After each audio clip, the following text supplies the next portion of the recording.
Chris Buck is joining me today in the GG studio. We're going to be talking some Helix tones today. Absolutely. So why don't you take it away, my man? Let's do it.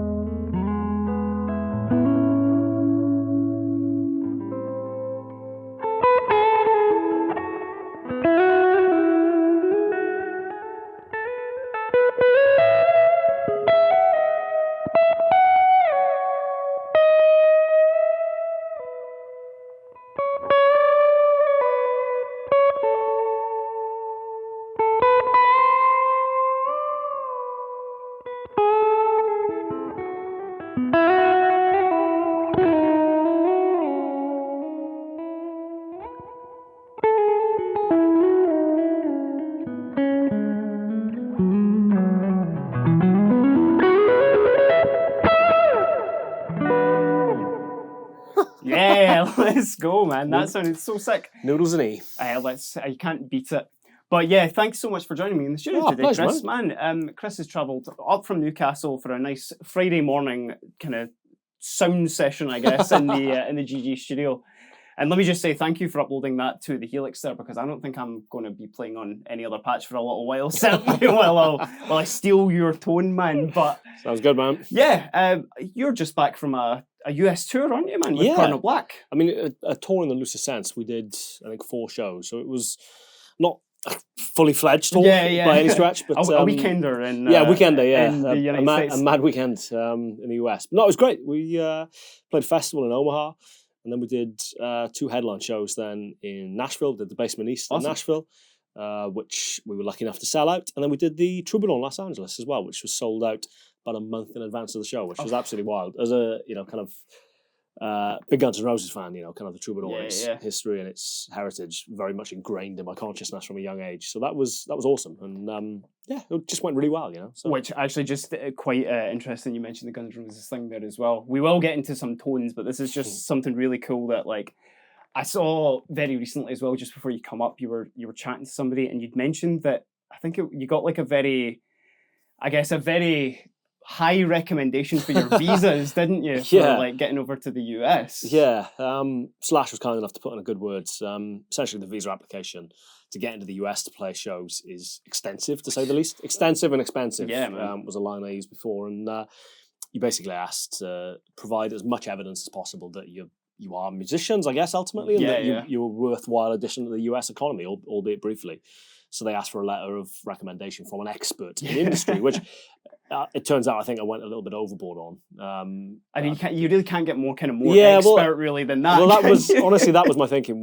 I mean, in hindsight, the lawyer that asked us to get that basically clarified and said that can be anyone, that can be your manager, that can be anyone with a bit of experience in the industry. And I thought, well, irrespective of whose desk that lands on, this application lands on, irrespective of whether you're a music fan or not, you're going to know the name Slash. You're going to see that and kind of, recognize Guns N' Roses or recognize Slash. So I thought that would be a worthwhile addition to our application. And it was stamped pretty quickly. So it seemed to work anyway. So indebted to Slash for that, and indebted to him for actually getting us the gig at the Troubadour as well. Because needless to say, it's a fairly in-demand place to try and get into. So absolutely. It's who inevitably. The best thing, I just love the flex on it as well. It's you can literally just have I've got this music lawyer or something. It's like, nah, man, I've got the guy to do that. So that was really cool to hear. But he's awesome. Yeah, while you were obviously, I noticed while you were on tour, you've kind of been running a little bit of a sort of hybrid system these days, where you're implementing a Line 6 HX Stomp XL, sorry. Which, great unit, absolutely love it. But you're mixing that obviously with pedals and an amplifier. Yeah.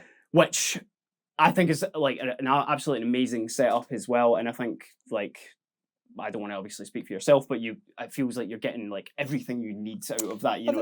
I think so. It feels like that. I've always been fairly pragmatic, I guess, when it comes to gear. It's all tools. A valve amp is a tool as much as a Helix is a tool. It's all just tools to try and help you get the job done, And like I said, I'm not a purist, I guess. I'm not, kind of going to martyr myself and just commit to one or the other. It's whatever gets the job done. And even going back in the day to the M9 and the kind of early iteration of the kind of the Line 6 stuff, they've always done effects incredibly well.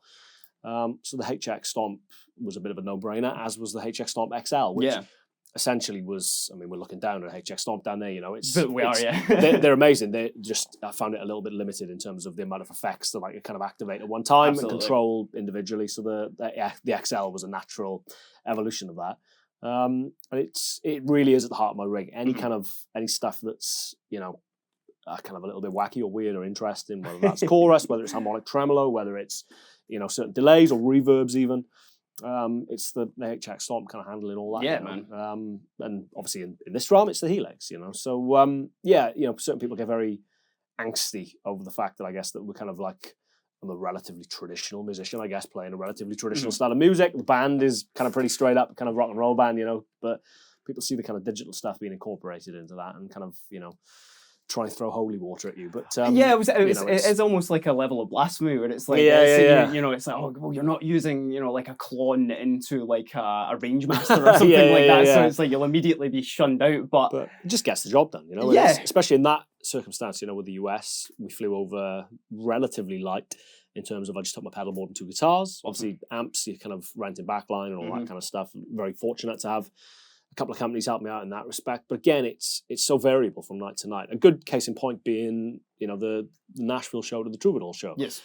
Victory were kind enough to get some amps out, so I had a combo for the Nashville show, which is kind of where I feel at home, I guess. I traditionally use combos.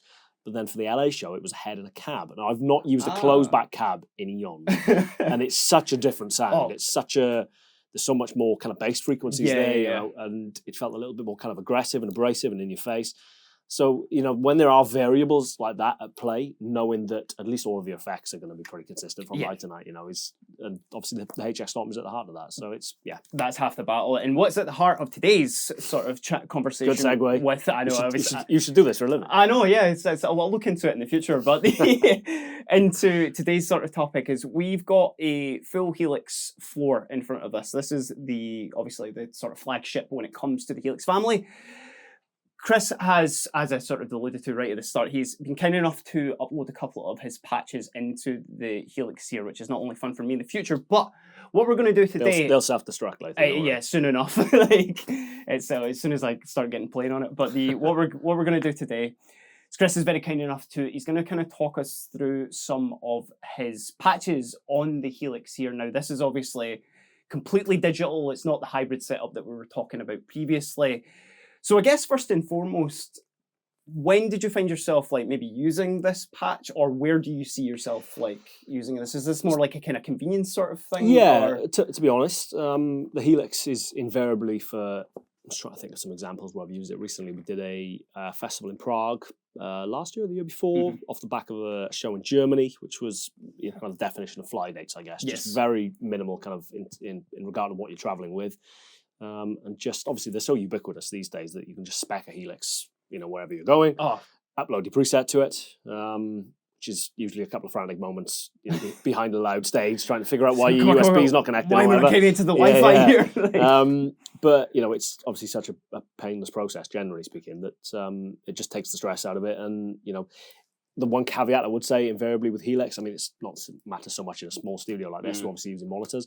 On stage, I kind of feel like I have to pair it with a power cab or something similar in that respect. And I think that's just because I've never had anything in my monitors, you know, as much as obviously the band kind of is doing okay at the moment. My background traditionally for the last 15 years has been wedding bands. It's been all that kind of, you know, inevitable stuff that you have to do to kind of get by as a musician. So you're playing wedding gigs, you're playing, you know, kind of funerals, you're playing whatever it is, you know, without any form of monitoring usually. So, you know, irrespective of the size of the gig that we do, you know, with Cardinal Black, we've done the Royal Albert Hall, we've done, you know, kind of some fairly sizable shows. It'll get to kind of spec in what you want in your wedge. And I'm like, I don't know, my vocal. I definitely don't want my guitar in my wedge, because it invariably sounds like being a can. It's never really representative of what you're hearing coming out of the amp or coming out of the whatever it is.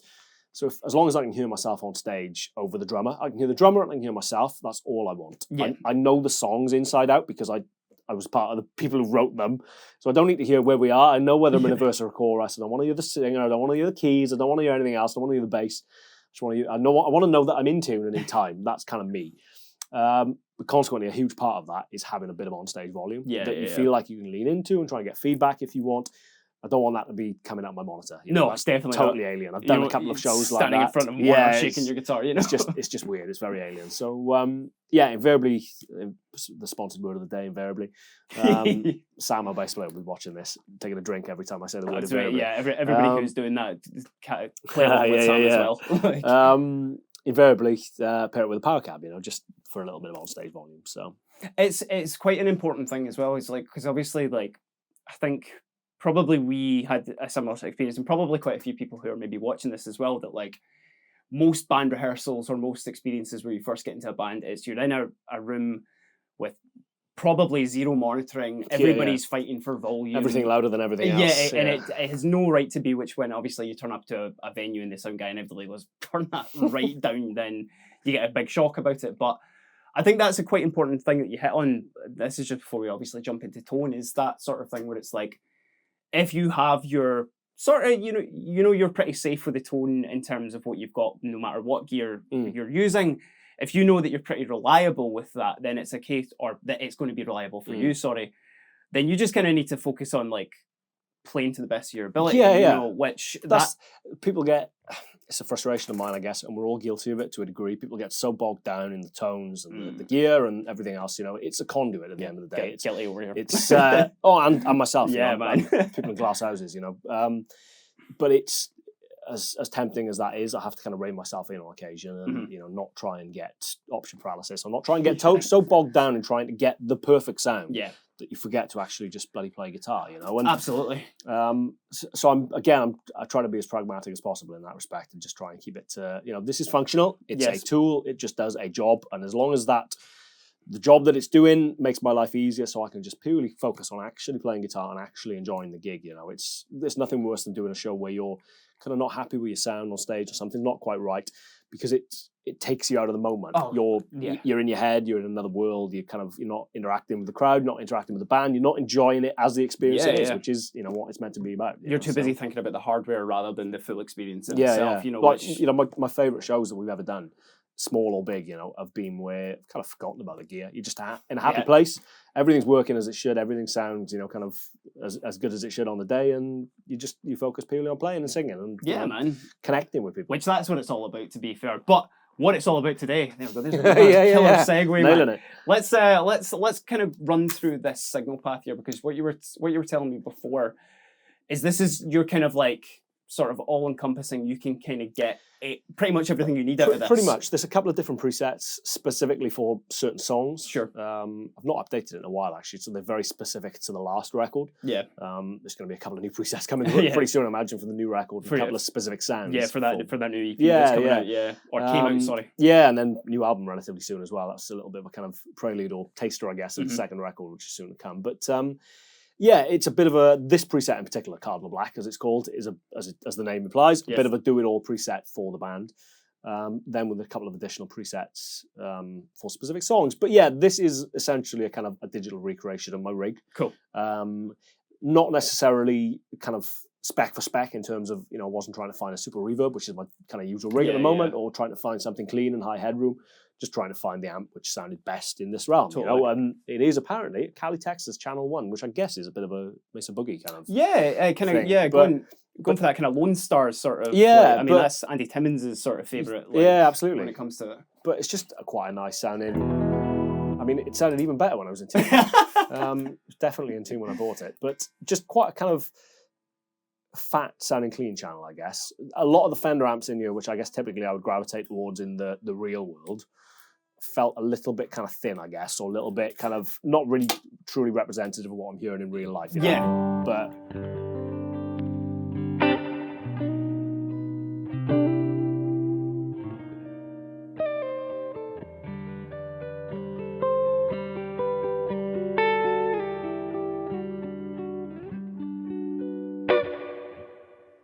it's thick. Yeah, it's quite thick boy. Yeah, exactly. Quite a fat kind of clean tone, I guess. And then that's augmented with every variation of overdrive pedal in the world. Because that was one thing that I found like cool, and it's that you you like to do the kind of stacked overdrive thing as opposed to having like a distorted amp. It seems to be like high clean headroom amplifier as the super foundation. Yeah. And then we just start building on top of that. Yeah, totally. It's kind of, for years I was Les Paul into a Marshall. That was the inner slash in me as a kid. Yeah, absolutely. And that was, that served me very well for a long time. My clean tone was literally just rolling my volume back. Yeah. I'm still, clearly you can see the kind of wear on the guitar. I still get a lot of mileage out of my volume pot. But it's kind of, shades of grey then.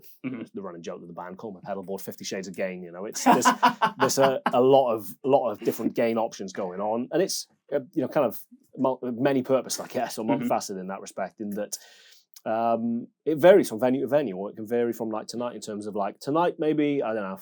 The stars didn't align. I feel like I need a little bit more help than I did last night. So we'll stick another overdrive pedal on because it makes life better. Or if your fingers are working as they should, maybe it's a little bit less gain than you need. You're having a good night or whatever. So a couple of different options never hurts. And in that respect, I don't know. The first overdrive pedal, literally in the chain on the board, is labeled Breaker, which is kind of.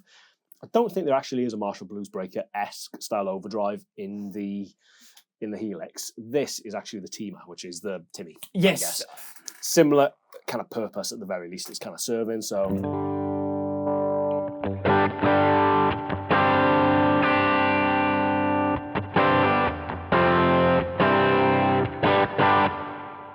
So it's again kind of like accentuating kind of like fat and mid-range frequencies, I guess, of the amp.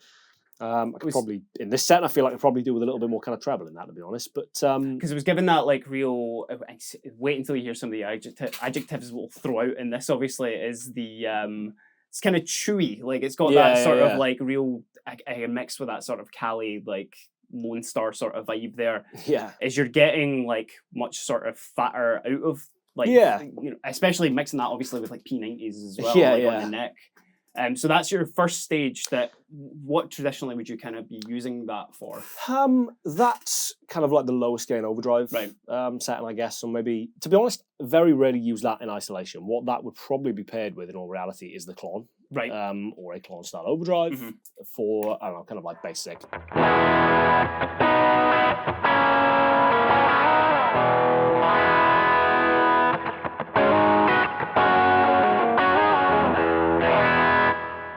You kind of basic rhythm sound, I guess, for most of the set.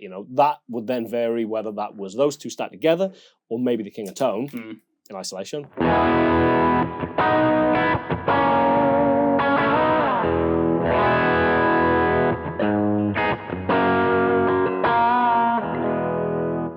Whatever it would be for a rhythm sound, just again, that's the variation. That's the kind of having options available to whatever feels right on the night, whatever sounds better in whatever particular venue. Nice one, man. Yeah, and obviously, like you're a single guitarist in your band. And does that come into consideration? Obviously, when you're kind of like, talking about like analog as well as digital here as well, but you're kind of letting like your bass player handle a lot more of those kind of lows, like because what I'm hearing out of that is like it's mid focused. I mean, what I do is just play and let everyone else fit around me. Yeah, exactly.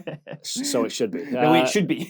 No, I mean, like you make the point. I'm the only guitar player in the band. I guess the caveat: this keys player. And we've always had a keys player, which I guess in terms of frequency range sits in a relatively similar. You think of a band setup on stage, there's a lot of mid-range stuff going on, whether that's vocals, whether that's guitars, whether it's keys, whether it's whatever. There's a lot of stuff in a relatively small kind of range there. So you do have to be kind of conscious of that, or kind of cognizant of where you were trying to sit.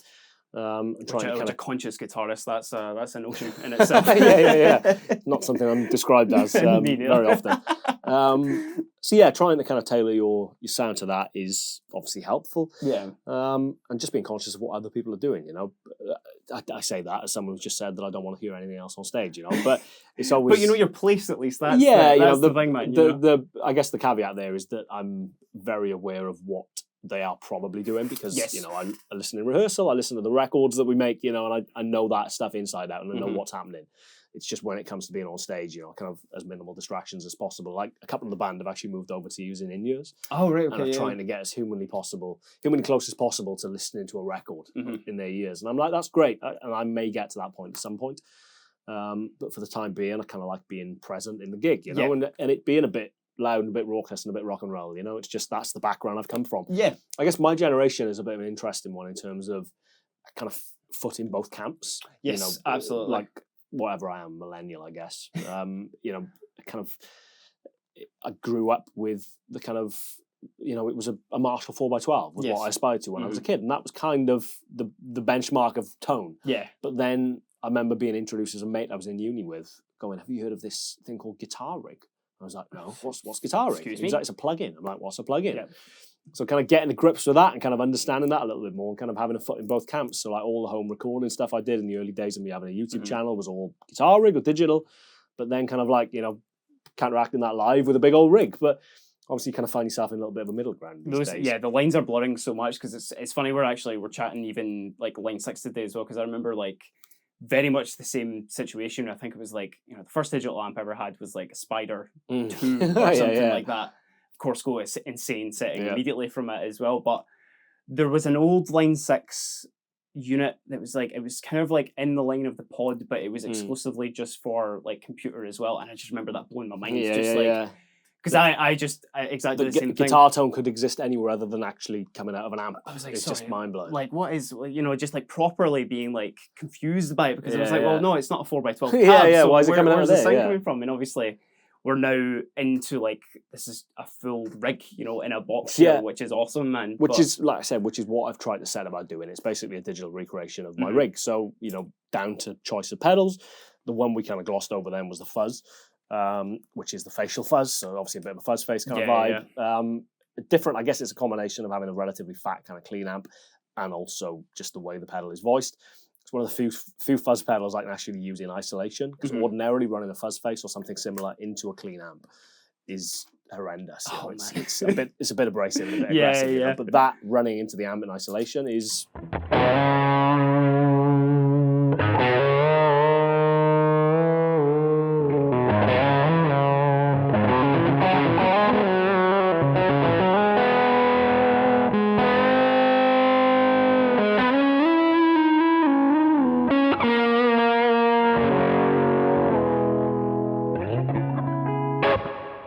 Something like that. It's great sounding. Yeah, it's not got that real like shrillness to it. You know, it's like don't get me wrong. Like I guess you can probably dial in a little bit more of that. The treble is relatively cranked, actually. It's on 79%. If you kind of let's crank that for a second, but also crucially on this, you've got a mid control, which obviously, and a bass control, which you typically wouldn't have on. I mean, that's huge, because like with a lot of fuzzes, particularly like, you know, that old trick of like load of bass, load of top end. Yeah, like and it's like, no, we need to throw a tube screamer in the front of it to actually even like be heard, but like fatten it up. That's obviously like a big tip for anybody. I mean, try that with a bit more treble, or.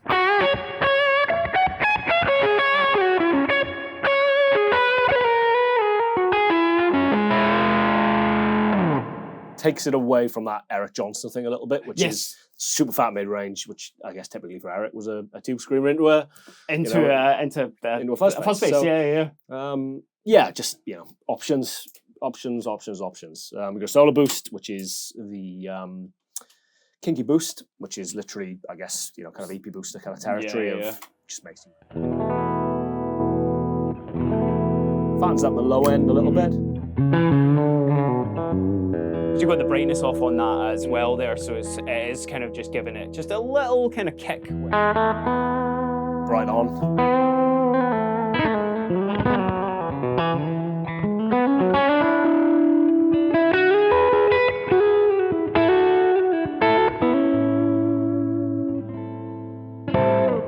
Yeah.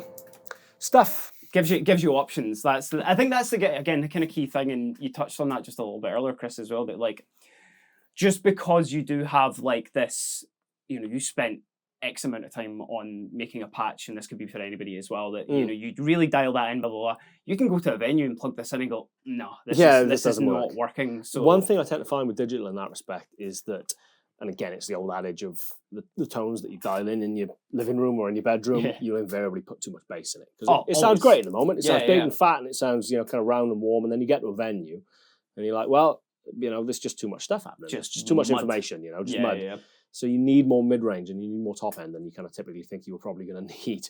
And digital can be a little bit guilty of that. So using the kind of global EQ to like roll off a little bit of the low end and all that kind of stuff. Absolutely. I mean, this is quite an alien, well, I guess alien to the extent that I don't really typically use the Helix into monitors, especially one blasting at you from a kind of 45-degree angle. Yeah. You know, it's typically running into a power cab, which voices things more in a traditional kind of speaker-orientated way. Yeah.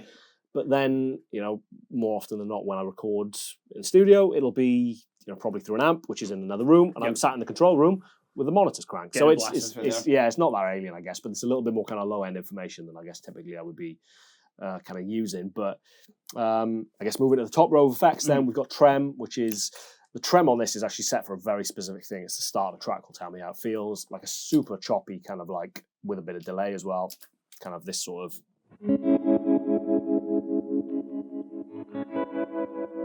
Bit of a weird ambient, Tom Morello kind of, you know, strange kind of thing. So that's super specific, and that's pretty much that moment of the set and nothing else. Not purposely anyway. On my actual pedal board, it's the button which does that, which triggers off the tremolo pedal, is conveniently next to the fuzz pedal as well. So you're never know where you're gonna get. Find yourself just playing a bit of pedal roulette with it. Searing kind of fuzz or just random little kind of ambient trem. But speaking of trems, we've also got the harmonic trem, which is probably my most used effect these days. I love it. I definitely overuse it. So it's kind of on a lot of kind of rhythm stuff. Again, tell me how it feels, the rhythm in the verse.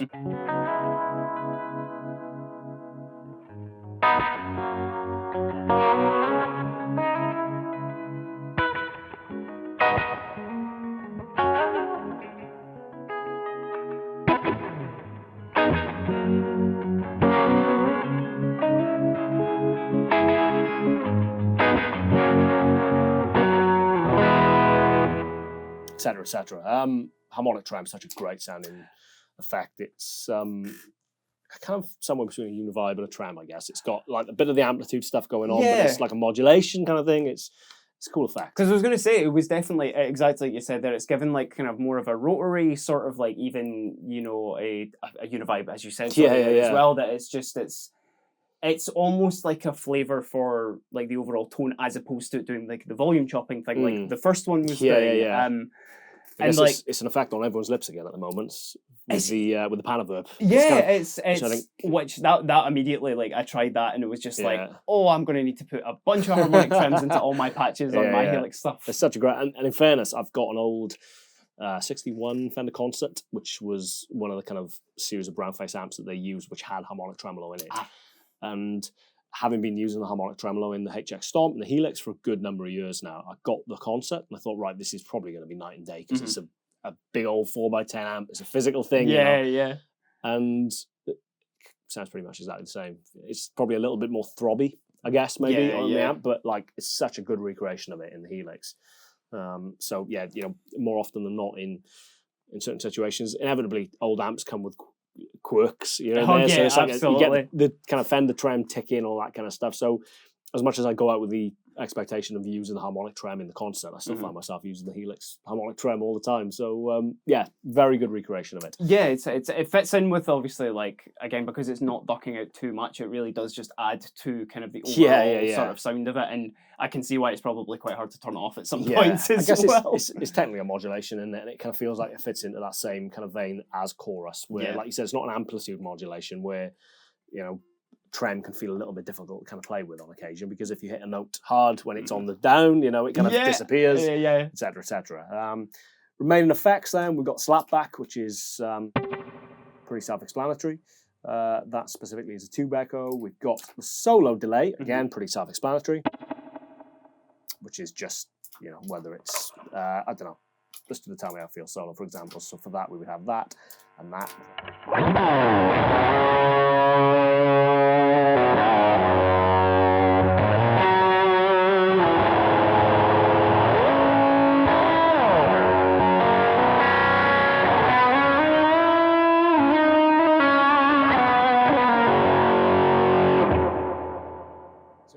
It's not too in your face, but it's there. It's just to give you a little bit of a kind of comfort blanket, I guess, because everything sounds better with reverb and delay, unfortunately. It's really funny because actually, even just kind of rolling back to the Andy Timmons sort of thing that I was talking about with the the Lone Star, and actually an Eric Johnson ism as well, I guess, to a certain extent, because you mentioned them too.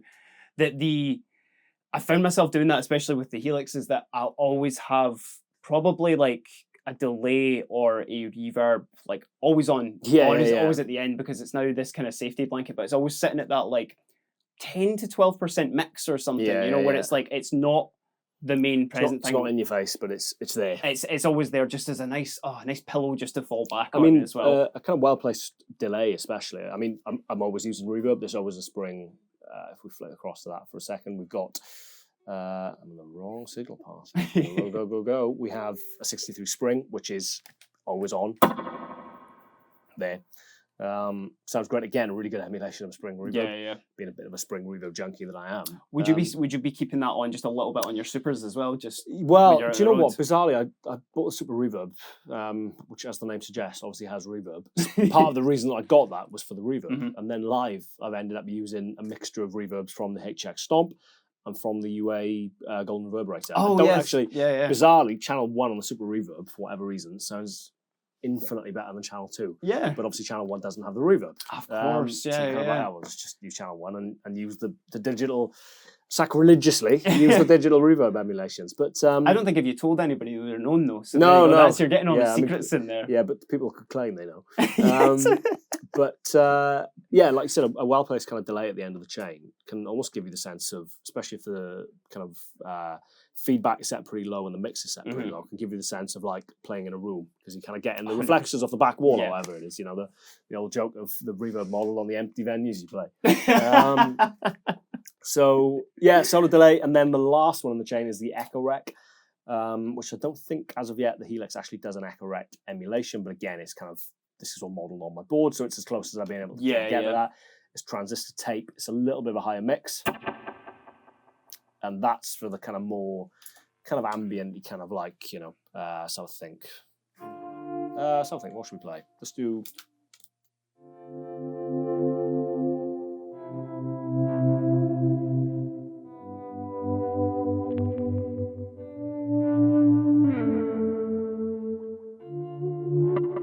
That kind of stuff. I'd probably pair that with a bit of a kind of more crazy reverb, I guess, to give you a bit more kind of decay on it. But it's nice for that kind of stuff, That volume not getting more work to do as well. I do appreciate to see it, man. But that's got quite a nice like real good degrade to the end of it as well. There, that I really like about particularly the transistor tape that's built into the Helix. Yeah, it's great. I mean, again, you could probably get away. Let's crank the mix on that for a second and try what.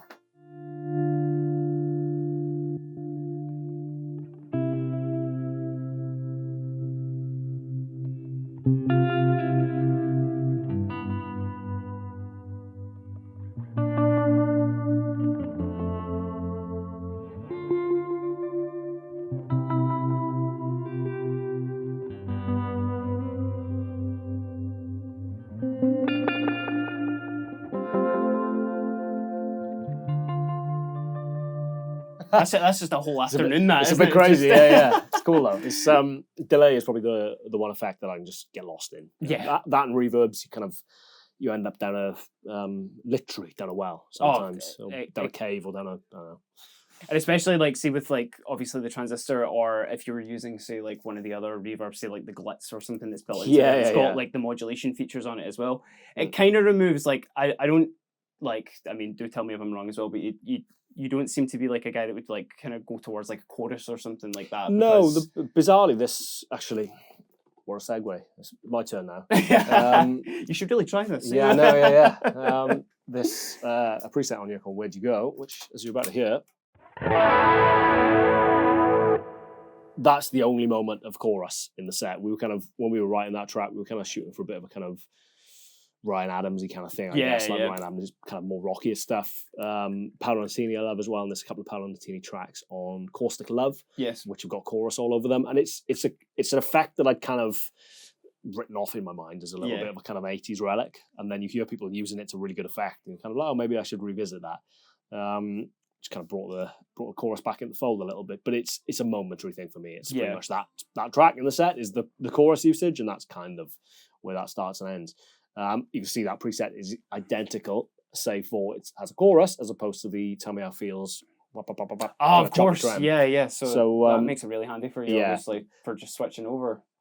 Exactly. So yeah, that's pretty much the only other kind of like mental effect, I guess. If we go back through some of the other presets, we've got Jump In, again specific to a song, which is a big old kind of cavernous.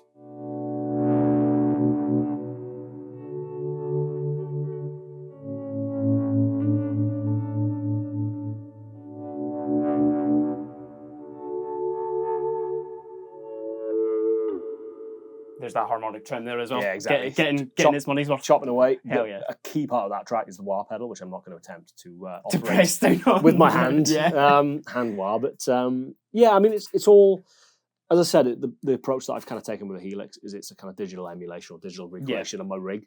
And my rig is fairly kind of analog minded, not necessarily literally analog, but analog minded in terms of my choice of effects and stuff. I've never particularly gravitated towards the crazy reverbs of like the kind of like this one has a shimmer, or this one makes it sound like a sitar, or whatever. It's, I don't know, maybe at some point in the future, but typically speaking, I tend to kind of gravitate towards the stuff which is just a little bit more normal, quote unquote. So yeah, boring is another way of putting it. But there's something to be said with it as well, that like there's, it's not just okay, I have a Fender, I have a Tube Screamer going into it, I have a Spring after it. There's like there's a lot of like layers building up that like will give different sort of reactions depending on what layers you're actually stacking on them. So that obviously gives you the ability to, depending on what the song requires. And I think that's quite an important thing, obviously, like we've already talked about self-indulgent guitarists, and all those sort of feelings that come through, but there's like a lot to be said that when it comes to like serving the song and serving the rest of the band, so that, say for example, there's a part that you guys are writing within Cardinal Black, and it's like, well, actually, I can pull this back a little bit because I don't need to be right in the front. So like, totally, I'm very conscious of that. As one of the songwriters, especially, kind of that's at the forefront of my thinking is what will be to the kind of the betterment of the song, I guess, ultimately, and what will kind of serve that. It's a bit of a cliche at this point, the whole kind of serve the song thing, but it's true entirely. And 100%. So much of what I do in the course of the set is based around those kind of big crazy delays where you kind of swell it in and out. It's more ambient kind of stuff. We're not really. I think people struggle to categorize us a little bit because we're not like a straight up rock and roll band. We're not a kind of. Sorry, my phone going off in the background. We're not like a straight up rock and roll band. We're not really a blues band. There's a couple of different influences, I guess, and some of the stuff that I do speaks to that a little bit. Whether it's the kind of more ambient stuff or whether it's whatever it is, and I have so much fun with that. And the Helix is literally at the heart of that. In terms of the crazy reverbs, delays, and trends, absolutely, etc., etc. But it's not about being, at least not within the kind of realm that I'm in at the moment. Anyway, it's not about being 110% all the time, all the volume, all the reverb, all the overdrive, So no, it's nice to have the flexibility. Yeah, exactly, and it's fun as well because like obviously moving into like having something like this in your arsenal, whether you've got your core pedal board when you're out and you've got your Stomp XL on there as well, as we kind of touched on at the start, it just allows you to like go, you know what, like I don't have like a mad, like we said, not using shimmers, but say one time you're like, you know what, I want to just change one of these blocks to a shimmer. And I think that's like one of the cool things about using like digital stuff as a tool that I think it's been sort of, if there was a mission statement of obviously our conversation today, it's probably that like using this as a tool, you shouldn't be afraid to try some other stuff, but also like still go with what your heart says, I guess, like the funny thing is with the HX stuff and like obviously the Helix, I guess, as a wider term, when I started digging into it, in the back of my mind, I guess, was an expectation of exactly that. If there's an effect that you've never tried that you want to try, kind of like, oh, okay, we'll try it in here. And if you really like it, probably get the real thing. Yeah. And then what actually ended up happening through, as I said, getting the old concert, which has the harmonic tremolo in it. It's an actual big old 50, 60-year-old amp, 64-year-old amp with harmonic tremolo. And I still end up using harmonic tremolo in the Helix. And like my spring reverb now, I have a super reverb with an old reverb tank in it, and I end up using digital reverb. It's not because it's better per se, but it's just, I guess there's a consistency with it, and it's going to work. And just, it sounds very good. Yeah, man. Bluntly, it sounds as good as in a lot of the cases. So just, being open-minded to it and just kind of, I don't know, this kind of there's been a bit of a change, I guess, fundamentally in the past couple of years, and people are a little bit more open-minded to this stuff. Yeah, man. And I think if you're going to take anything away from this video, whoever is watching it, then buy my presets. Buy his presets. That's the game. That's the take-home message. But no, it's something that Chris just said there. Obviously, see if you're having fun with it. I think that's kind of the main sort of aim of the game with it. I think we can get really bogged down too much with like levels and like really getting into the minutiae of tone, but like see if it's able for you to like get your point across, get your voice across. I think that's the main thing. Don't have fun though. Serious business. So this is a serious business. No fun. That's the game. But no, thank you so much, Chris, for pleasure, obviously walking us through some of your presets here as well. And obviously check out Chris's Instagram page, his YouTube. All the links will be down in the description below. LinkedIn, MySpace. That's it. We'll give him all the love as well. I'm sure it's still 3 hearts a day at this point. Here's us both showing our millennialism at this point as well, man. But no, thanks for popping into the studio today, Chris, and I hope anybody who is watching this very much enjoys it as well. But if you have enjoyed the video, give us a like, give us a subscribe, all that funny YouTube algorithm stuff that we need to get out of the way. But until next time, I've been Kieran, and this has been a look at Chris's presets on the Line 6 Helix. Almost said HX Stomp there because that's mine. There we go. But have a great day, everyone. Cheers, guys.